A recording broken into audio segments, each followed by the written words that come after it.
What's up, HVAC militia?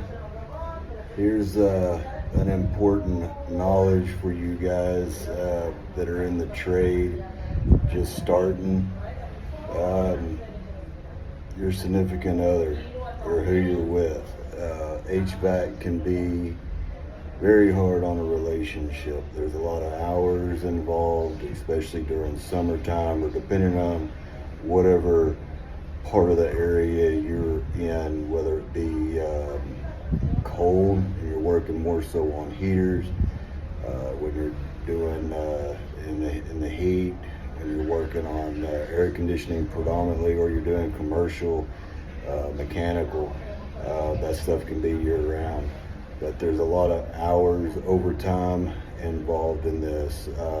Me and my wife have been together for over 16 years now, and that is one thing I can say myself I was never the best at. Trying to work on that now, but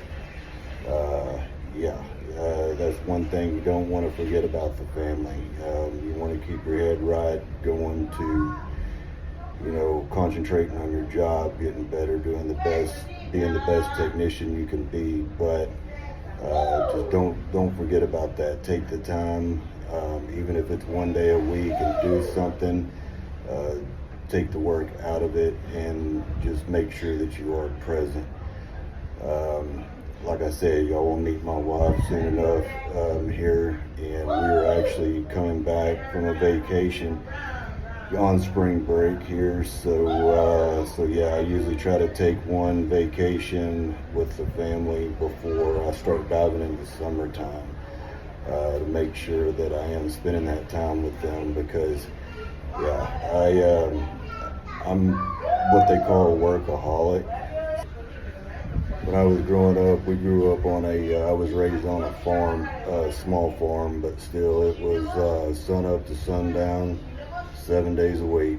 And when something needed to be done, there wasn't no procrastinating or waiting, because, I took care of horses, chickens, all kinds of animals. So, a fence got broke, you couldn't just sit there and say, hey, I'm gonna deal with that later. You had to get it fixed, because horse could run through that fence, tear himself up, then you're looking at a major vet bill, or even worse.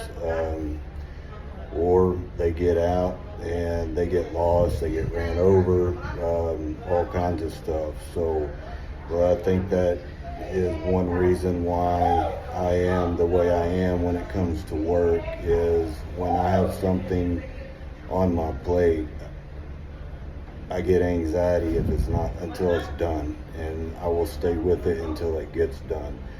So my family has sacrificed a lot for that. Thank goodness that my wife has learned that that's the way I am. She works with me, and yeah, I'm trying to get better on that, to make sure I make that family time, because it's just one thing that I couldn't do it if it wasn't for her and her support. I work long hours. Even still owning a business, I work more hours than I did when I was just running regular service. It doesn't stop, so I went, when I got my license, took over the business. You think sometimes that, hey, you own your own business, you can do whatever you want, you leave whenever you want.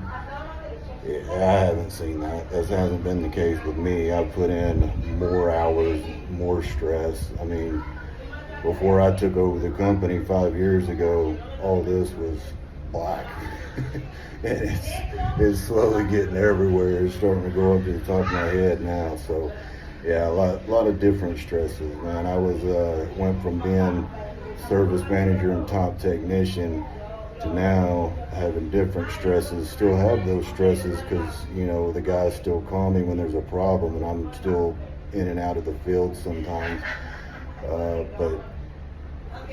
But I also have the stresses of the bills, money coming in, making sure all my technicians are good, covering for them if they're on vacation, stuff like that. So owning your own business has its perks, but it's also got it's bad, just with anything else. It's been great. It's been stressful, especially for the past couple of years we've had, with the economy and stuff like that. But no, I want to help you guys as much as I can and tell you what mistakes I have made. I'm not going to be on here praising myself, telling you what I can do. That's not what I want my videos to be about. I hope that I tell y'all something that you don't make the same mistakes that I did. So yeah, like I was saying, if it's just, one time a week, you dedicate time to put down your phone, cut work aside, and spend quality time with the family, that'll go a long way. And just remember, your wife, your significant other, whoever you're with, if they don't understand, then things can get misinterpreted real quick, especially if there's lack of communication in the relationship. So it's best to sit. If they don't understand it, you're getting into a new relationship, it's best to sit them down right at first. Say, look, my job requires a lot from me from this time to this time. And, but I will, if I'm doing something, you just need to let me know, because I've been through it. I'd love to sit here and say that my relationship's been great for the past 15 years, but I'd be lying to you, and I'm not going to do that. We've had some good times and we've had some bad times. And like I said, that's with every relationship. It's going to happen. It's not if, but when. So yeah, just the little things. The little things are what matter.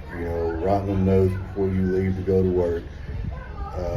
Checking on them, making a quick phone call when you're on your lunch break. Just stuff like that. Send them flowers every now and then. So just do one thing for me.